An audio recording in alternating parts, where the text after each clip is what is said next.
ஆன்மீக சொற்பொழிவாளருமான பி. சுவாமிநாதன் எழுதியுள்ள ஆன்மீக நூல்கள் அனைத்துமே தாமரை பிரதர்ஸ் மீடியாவில் கிடைக்கும்.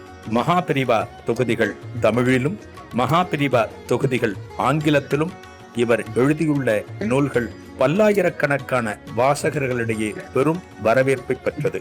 இவற்றை தவிர திருப்படி சரணம் உட்பட ஏராளமான ஆன்மீக நூல்கள் தாமரை பிரதர்ஸ் மீடியாவில் கிடைக்கும். ஸ்ரீ குருபியோ நமக. ஓம் காஞ்சிவாசாய வித்மகே சாந்த ரூபாய திமகி தன்னஸ் சந்திரசேகரேந்திர பிரச்சோதியாத். எல்லாருக்கும் நமஸ்காரம். மகாபரிவ மகவை அனுபவத்தில் கலவையில் நடந்த ஒரு இன்சிடெண்ட்டை பார்த்துட்டு இருக்கோம். ஒரு பையன் ஆசைப்பட்டு வந்து அங்கே இருக்கிற ஒரு பொருளை யாருக்கும் தெரியாமல் எடுத்துன்னு போகிறான்.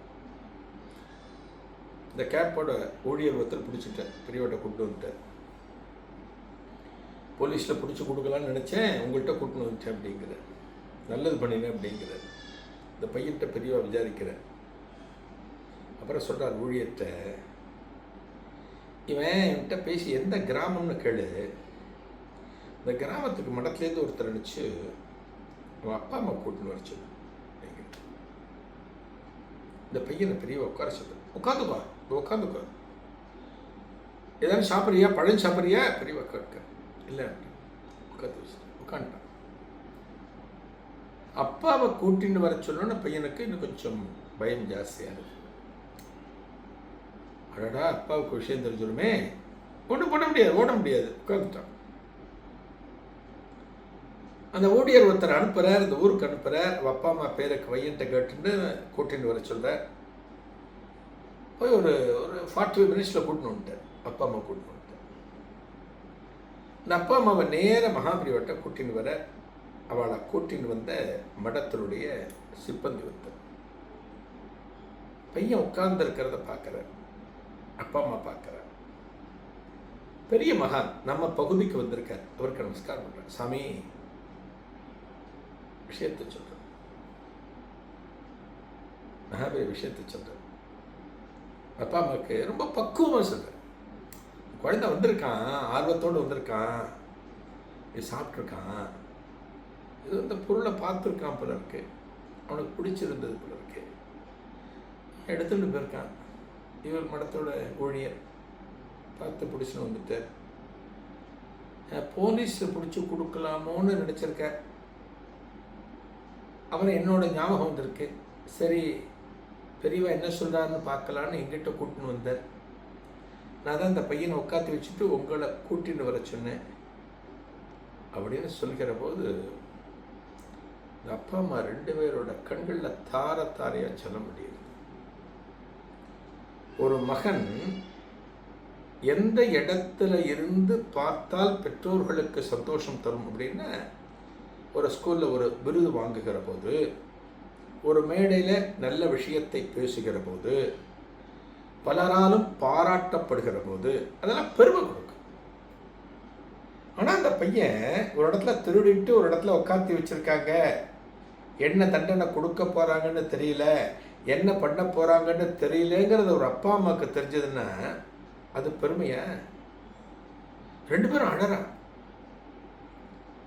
அழுதுட்டு சொல்கிற அப்பா சொல்கிற, சாமி என் பையன் தெரியாமல் பண்ணிட்டான், நாங்கள் அந்த மாதிரி குடும்பம் இல்லை, அந்த மாதிரி குடும்பத்தில் நாங்கள் வரல, நாங்கள் பிறக்கலை, ஆர்வத்தில் அவன் எடுத்துட்டான் போல இருக்கு. ஒருவேளை எங்களுக்கு தெரியாமல் இந்த பையனை நீங்கள் போலீஸில் புகார் பண்ணி கொடுத்துருந்தீங்கன்னா, அந்த தகவல் எங்களுக்கு தெரிந்த மறு வினாடி நானும் இவ்வளோ, யார் மனைவியை கட்டுறேன், நானும் இவ்வளோ தற்கொலை பண்ணிட்டு இருந்திருப்போம். ஏன்னா இந்த பேச்சை கேட்டுட்டு எங்கள் கிராமத்தில் வாழ முடியாது. ஏழ்மையில் இருந்தாலுமே, விவசாயத்தை செய்து வாழ்ந்தாலுமே ஒரு நல்ல பேரை எங்கள் கிராமத்தில் நாங்கள் எடுத்திருக்கோம். இவன் போலீஸுக்கு போன பிறகு அதனால் பேர் கெட்டு போச்சுன்னா எங்களால் வாழ முடியாது சாமி. நல்ல வேளை நீங்கள் உங்ககிட்ட வச்சுருந்து எங்களை வர சொன்னீங்க அப்படின்னு மீண்டும் நமஸ்காரம் பண்ணுறேன். மகாபிரிவ சொல்கிற, இல்லை இந்த குழந்தை ஆசைப்பட்டிருக்கான், வேற ஒன்றும் இல்லை. இது திருட்டு இதெல்லாம் ஒன்றும் கிடையாது. பாருங்க, போன இன்சிடென்ட்லேயும் திருட்டுன்னே பெரியவா சொல்லலை. இந்த குழந்தை ஆசைப்பட்டு இதை எடுத்திருக்கான். ஒரு குழந்தையோட ஆசையை நம்ம மதிக்கணும். அந்த பொருள் கிடைக்கிறோட குழந்தை ஏங்கிறது, அதை வாங்கி தருவதற்கு உண்டான வசதி இல்லாத போது என்ன பண்ண முடியும்? இந்த பொருளை இந்த குழந்தைகிட்டே கொடுத்துடுவோம். உங்கள் பையனை நீங்கள் பத்திரமா கூட்டிகிட்டு போங்க அப்படின்னு அந்த பையன் அந்த பொருளை எதற்கு ஆசைப்பட்டானோ அதை மகாபெரியவளே அவனுக்கு கொடுக்குறேன். இந்த பையனுக்கு எப்படி இருக்கும்? சலம் பையனுக்கும் கண்ணில். ஏன்னா நமக்கு ஒன்றும் தண்டனை இல்லை, நல்ல வேளை நம்மளை காப்பாற்றிட்டார். பையனுக்கு சந்தோஷம். அப்பா அம்மாவை பார்க்குறேன், பையனை நல்லபடியாக வளங்கோ, நல்ல எண்ணத்தெல்லாம் சொல்லிக் கொடுங்க. நீங்கள் நன்னத்தான் இருக்க, நன்னத்தான் வளருவான்.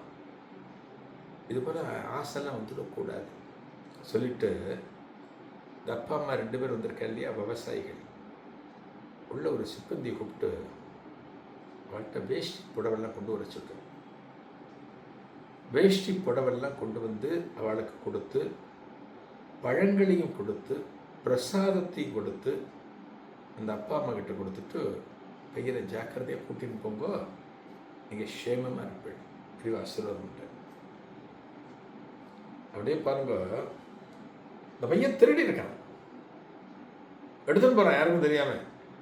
இன்னொரு இடமா இருந்தால் பிடிச்சி ஒரு கார்பரேட் கம்பெனின்னு வச்சுக்கோங்களேன், இது போல் உட்காந்து வச்சு பேசிகிட்டு இருப்பாள்.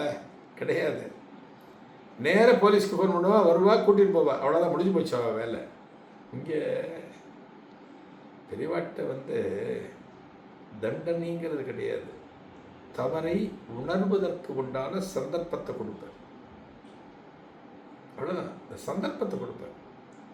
அந்த தப்பு பண்ணின நாம, ஆஹா நம்ம இப்பேற்பட்ட ஒரு தப்பை பண்ணியிருக்கோமே, இதை பண்ணலாமா, இந்த மகான் கிட்ட இருக்கோமே, இந்த இடத்துக்கு வந்திருக்கோமே அப்படின்னு நம்ம யோசிப்போம். அதைத்தான் மகாபிரிவா ஒரு சந்தர்ப்பம் கொடுத்து அந்த சிறுவனுக்கும் கொடுக்குற, அப்பாவுக்கும் அதைத்தான் உணர்த்துற, அப்பா அம்மாவுக்கும் அதைத்தான் உணர்த்துக்கிற. உணர்த்தி அந்த 3 பேரையும் பெரியவா பத்திரமா மடத்தில் ஒரு சிப்பந்தி அனுப்பிச்சு இவ கிராமத்தில் கொண்டு விட்டுட்டுவா அப்படின்னு அனுப்புகிறாள்.